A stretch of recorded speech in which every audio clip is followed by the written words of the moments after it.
Hey everyone, this is Sheets, and after a week off, we're going to get back into the UFC content this week. We're going to be doing three videos. First one today, we're going to be doing our DFS slate preview, where we go over who the best plays are, or at least who I think the best plays are. Secondly, we are going to do a betting breakdown this week. That's going to be probably Friday. And then also, we're going to do a lineup construction video, probably Friday as well, but maybe first thing Saturday morning, depending on my schedule. Actually, looking at my schedule, it definitely won't be first thing Saturday morning. So it could be later Friday night. It could be a little early Saturday afternoon, but we'll get something as far as in lineup construction video. But it's a very, I think it's a very straightforward card. And straightforward, unfortunately, means probably a little chalky. The good news is that there are going to be 14 fights. So with 14 fights, you can, take a shot at the big lottery MME without having to get too crazy with leaving money on the table or getting too contrarian or just doing all kinds of stupid stuff. Um, so that's the good news. Bad news is, again, is I do think that the plays this week are somewhat obvious. But again, just because they're obvious doesn't mean they're necessarily going to win. But uh, according to the metrics, there are some pretty standout fighters and some fighters who really, even though they're big favorites, don't really project to have scored too many fantasy points. All right, we're going to get to the main event when we get to it. First thing to note, and you may as well do this one first. Evan Elder was supposed to be fighting Hassan Zada, but he was replaced by Gage Young. And the unfortunate reality is that Evan Elder was going to be a minus like 500 favorite over his previous opponent, which is why they priced him at 9,400. And now he's only a minus 200 favorite. So he's probably going to be a really poor DFS play. And even when you get into the inside the distance line, we'll take a look at it. His inside the distance line is plus 300, which is extremely poor, even for, you know, $8,500 fighter, any favorite really. So unless we think that Elvin Elder is really going to just go for zillions of takedowns, uh, at 9,400 with this, especially with this uh, fight change, probably going to be unplayable. Gage Young, on the other hand, we're going to get a little bit better sense for what he is, but we don't even have a salary on him yet. But we do have, I think, some props at least. Let's see. Gage Young inside the distance. Now he's plus 400. So that's not going to work either. Just wanted to see real quick. Yeah, Evan Elder's not really elite grappler. This fight is probably just going to be a pretty much a full fade. And that's really what you're going to see. You're going to see some fights that just don't make any sense at all from a DFS perspective, and some that you just almost can't avoid. So this Jocelyn and Edwards fight, I mean, she's 9K, but with the exception of this last fight, she really doesn't score well, like ever. Um, and you look at her inside the distance line in this fight. I mean, at 9K, she's going to need probably a minus 110 inside the distance line to be playable. And she's at what, plus 300 probably? I'm just guessing. Not even plus 400. So unless you think, again, that she's going to just dominate on the ground, which I really have no reason to believe she will here, Chelsea Chandler is a pretty decent grappler herself. I think that Jocelyn Edwards just keeps this thing at range and just wins an easy decision, which is extremely good for her career and extremely poor for DraftKings. So for DraftKings scoring. So I don't think either of these fighters are worth playing here. So right out of the gate, you got two fights that are pretty much X's, at least on the numbers, as far as I'm concerned. So this next one again is I think pretty easy. You have what's his name? Roberto Romero, 8,300 against Timothy Kwamba at 7,900. So you think that they're very close. You either play both of them or play neither of them or whatever. But there's a huge difference between the two of these, and that's in the inside the distance line. You have Romero inside the distance is a plus 265, where Kwamba inside is plus 475. So Romero, even though only a slight favorite, is just a extraordinarily superior DFS play to Kwamba. So if anything, Kwamba is going to be a fade. And I think that at plus 265 at his price, I think it's certainly puts Romero in play here. So we're going to include him as our first kind of, I don't want to say low price, he's not even an underdog, but lower priced of these mid-range fighters, and you're going to need these when you get when you get through this. Um, okay, Jacqueline Amorim versus Polyana Viana. Now you compare Amorim's situation to say Evan Elders or even Jocelyn Edwards. Now you are um, uh, now you're what you call it. You're paying a little bit more. She's 9,500, but this is the type of inside the distance line at least you're looking for here. So Amarim, she's inside the distance is what, minus 200, plus the fact that she's going to probably be going for takedowns, plus the fact that Amarim is, not too opposed to fighting off her back. I think Amarim is really well positioned for a really high score here. So, yeah, you're going to have to work to get her in at the price, but I think that she definitely has high 110, 120 point upside here that would justify the 9,500. All right.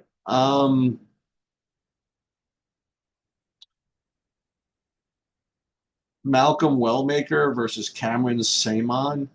Here's another $8,400, $7,800 fight. So we could, compare this to the Romero fight. So remember that Romero was a plus 265 inside the distance. So let's compare, for example, both these guys to see if they're better than that. Well, Wellmaker inside plus 250, about the same. So Simon at plus 325 is a much worse play. So Wellmaker of these two makes a lot of sense. The one thing though is that from a money line perspective, and this is bad and good, right? So Wellmaker is now basically a pick'em here. So you're actually getting line value on Saman. So for cash games maybe, or you really want to go low risk, you probably should play Saman. But in GPPs where you want upside, it's a really good opportunity to play Wellmaker because optimizers might not get to him because of the inverse money line movement. But again, just compare him apples to apples, like him to Romero. Wellmaker's got just the same, if not a little bit better inside the distance line. And I think he's going to be lower owned because of that money line value. So I think that Wellmaker is clearly the play from a DFS perspective. So this is extraordinarily good. The fact that these mid-range fights, which you really want to target, we at least have a strong preferred side from a DFS perspective in both of them. One being Romero, one being Wellby. All right, Damon Blackshear versus Hailey Alatang. So this, I think, could be sort of misleading. So I would say misleading. He's 9,300 Blackshear. His inside the distance line is like a little fishy. I mean, it's plus, what is this? Plus 150.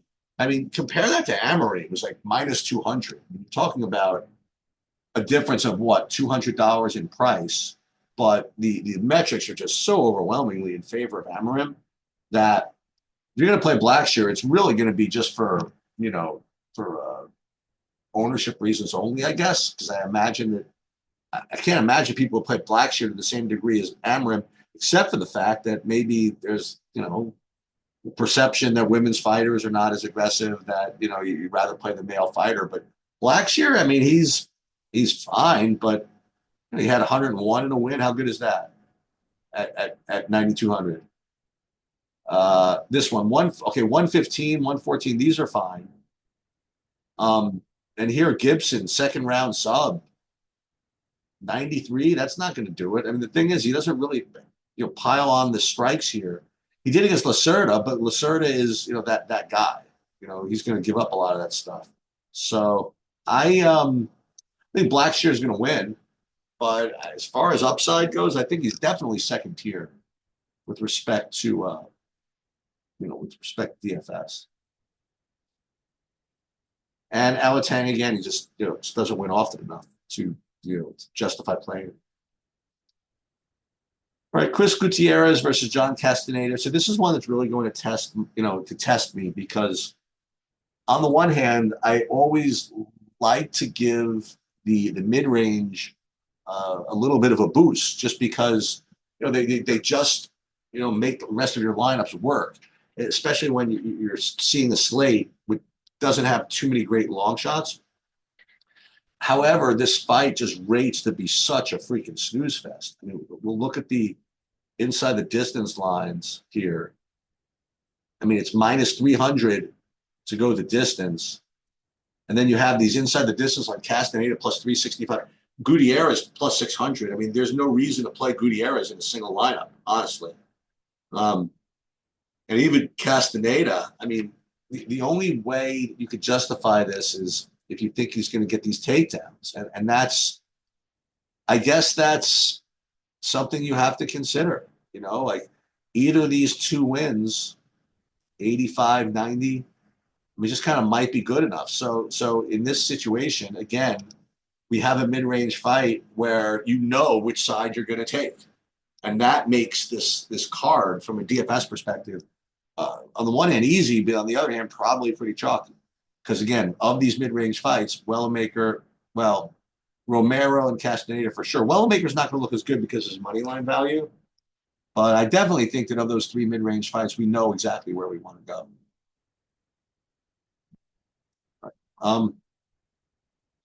Matt Schnell versus Jimmy Flick. Again, this one is pretty straightforward. You have Matt Schnell with an inside the distance line of minus 125. Actually, it's not that straightforward. So inside the distance line of minus 125, which makes him, a good play. I mean, he's a good play. He's got not as great metrics as Amarin, but a little cheaper. Probably better metrics than Blackshear, except Blackshear might have a few takedowns in his arsenal that Schnell might not. Let's see what Schnell's like here. Now, Schnell is no takedowns. Okay, really. Let me get some, but he's going to try to keep this on the feet and not flick out, which is certainly possible. Now, this one, the underdog is pretty live here. All right, and this is why. Two reasons. Well, they kind of go hand in hand here.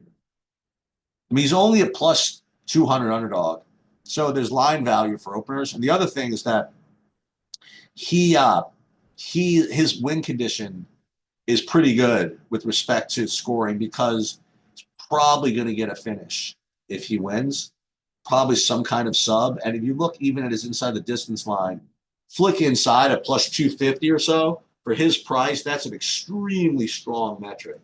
It's going to be an annoying play to make because, there's so many variations where most of the variation he doesn't win. But at this price, with these metrics, you're just going to have to use him. So this is the first, maybe only, well, we'll get to another one, I guess, underdog, like legit underdog with legit upside that's going to be a really important piece of your lineup construction. So definitely like both sides of this. As a matter of fact, I think if you have to pick one side in DFS, I would probably play the Flick side, because I think that Flick really doesn't have any competition in his price range for this type of upside and chances of winning, where Schnell's just got plenty. So I think Flick is almost a priority play here, as gross as that may seem.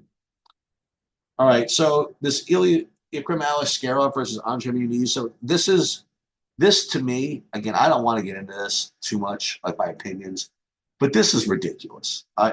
If you had just told me that Andre Muniz was fighting Ikram Aliskerov, I would think that the fight would just be a pick'em. I mean, I really would think that. Well, who the hell is he? I see. Again, this is not what you're really supposed to be doing when you're analyzing from a DFS perspective, but beat Phil Hawes, who's nothing. Warley Alves, who's nothing. He was minus 700 against Alves. Congratulations.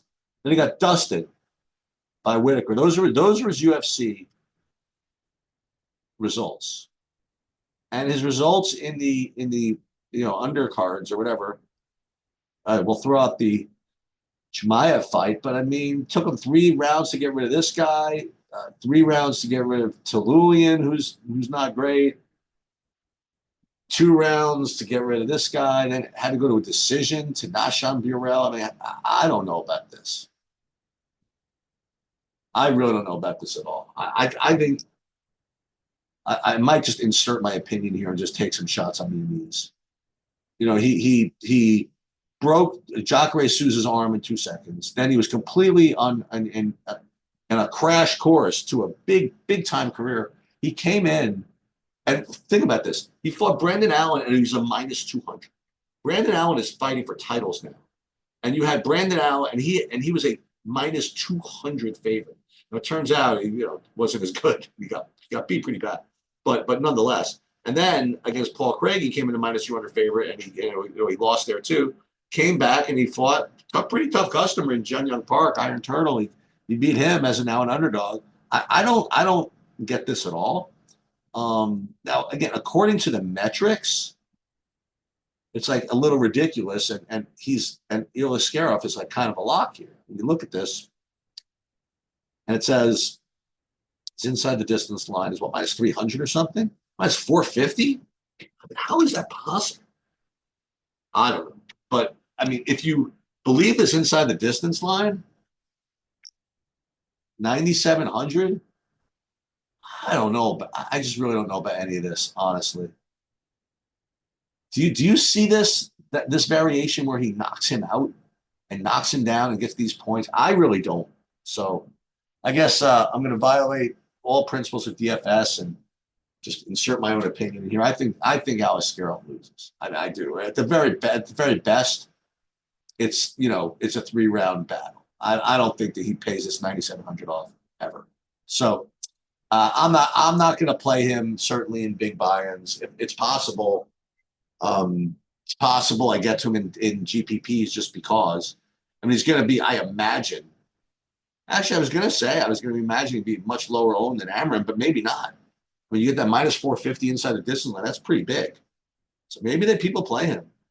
And that's, and again, this is another reason why I think that Flick is going to be probably sort of popular. Because if you want to get up to these high inside the distance lines, Flick is going to be a very important piece to get there.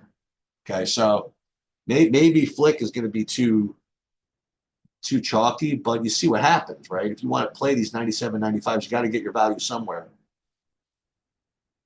So Muniz at 6,500. I'm just telling you, I'm going to play some of this. There's just no way I'm not playing this and having Muniz win this. Or maybe I'll just bet him in the betting markets. Anyway, anyway, that's what I think. Randy Brown versus Nicholas Dalby, 8,900 versus 7,200. Don't imagine that Randy Brown's going to have a great inside the distance line here. He never does. Plus 210 at that price. No, I'm not doing that. So Randy Brown is just not going to be the play. Dalby inside is terrible, like plus 700 or so. Dalby's definitely a scrapper. I mean, that's for sure. His fight against Fakradinov, he was extremely good. A lot of people thought he won that fight. The fight against Bonfim, he came all the way back. I mean, just awesome performance. Fact is, he is 40. It's possible. I mean, he could get this done, but the odds are certainly not showing. Right? I'm going to see. I don't know, plus 195 at 70. What price? 7,300. Definitely be a nice contrarian play. Definitely not a priority. All right. To me, this one's easy. Michel Pereira versus Abus Magomedov. Wow, I thought it was easy. These are really the prices. Pereira's really a favorite like this. Wow, 8,600 versus Abus 7,600. Look at the money line. I mean, Abus has got all the money line value coming in. Wow, this is crazy. Because when you look at the inside the distance line here, it's like easy. It's clear. You have Magomedov inside the distance, like plus 260, big adjusted, and Pereira is about plus 140. I mean, Pereira is like clearly the better DFS play here. The only thing I would say is a boost has this takedown upside. Yeah, so I guess that's what evens it out. Um, and again, if he wins, I imagine it's going to come with takedowns. So it's low volume, Abus, but it's 7,600. I mean, you're just going to have to play. So I think both sides of this fight make sense. All right, David Onama versus Giga Jakazi. Uh, it's interesting. If you just ask people just without looking at the metrics, what they think, they'll think that Onama is probably a really, really good play and has a lot of good, upside stuff like that. But unfortunately, the metrics really don't support that assertion. I mean, you look at this, I was expecting to see Onama like minus 110 or something. You look at him, it's like plus 240, that price.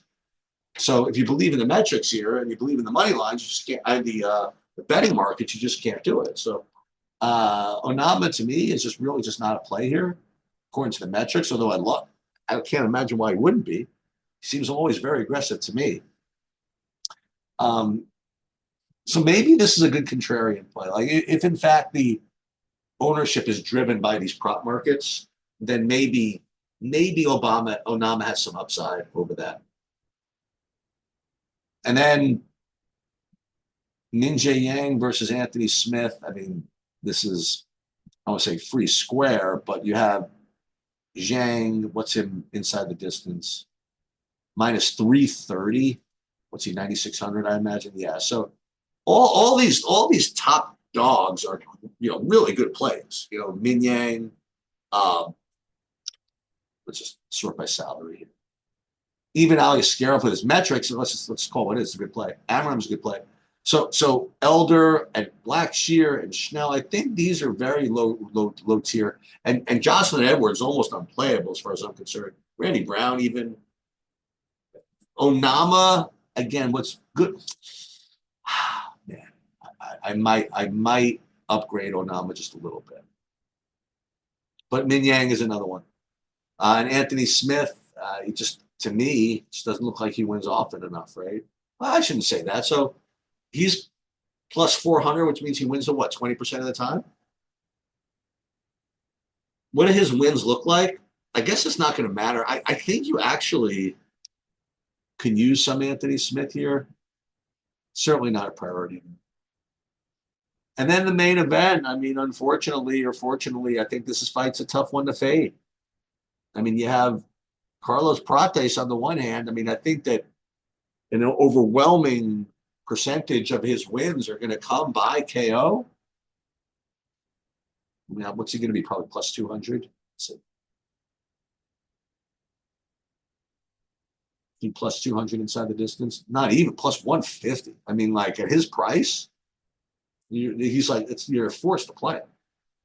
And Ian Gary, even though he might win by decision, it's probably going to be coming with some takedowns also. So I think this fight's kind of tough to fade. So I do like both sides of it. Boy, this Prates is a really, really good play. So as I said, there are some fights here which to me are easy. Like the main event, I think you have to play. I think there's just let's sort by fight number again. I think there's literally no reason to play the first fight, no reason to play the second fight. If you're going to play the Romero fight, only play Romero. Then Amarim, sure. If you're going to play this Wellmaker fight, make sure it's Wellmaker. Blackshear, probably a fade. Gutierrez, Castaneda, if anybody, you play Castaneda. Schnell, Flick. Flick is a pretty decent underdog to drive this stuff. And then Ali Askarov, good play, maybe knees punt. You could fade the Dalby fight. Both sides of the Pereira fight. Onama probably falls beneath the cracks, through the cracks. I want to try something. Then Min Yang looks good, and then either of these guys looks good. I wonder if you could build a lineup without Flick that looks good. Well, you know what happens? You'd end up starting with a boost, right? I want to get at least one of these studs. So let's put in Amarin. If we did a second one just for the hell of it, let's say I'll be greedy. Let's put in Mignon. See, if you did this, eh, if you played Flick, life is easy, right? Right. So if you played Flick, then life is easy because you have those two mid rangers to choose from. Castaneda. Oh, look at that. You see, this is probably going to be some kind of cash game lineup eventually. You play two studs. This is obviously a good play because of his takedown upside. This is obviously a good play because of his. Well, I shouldn't say this is a great cash play because he has just no floor Flick. But if you played Flick, then the rest of your life becomes extremely easy. Now, of note is that you can't play Alyaskarov in this variation. So that's something to consider. Which probably means that Alyaskarov might be a little bit less lower owned. So what you could do is like if you wanted to play Alyaskarov in this spot, then you could go ahead and you can't even then you could drop down to Blackshear or Schnell. Well, you can't play Schnell because it's flipped. You could drop by to Black. You could drop to Blackshear. So these are all pretty low risk type lineups, and we're going to get into more of that when we get to the lineup construction video. But until then, you'll see it's a pretty easy slate to analyze, and we'll get the branding breakdown out to you maybe Friday, and then we'll do a lineup construction video shortly thereafter.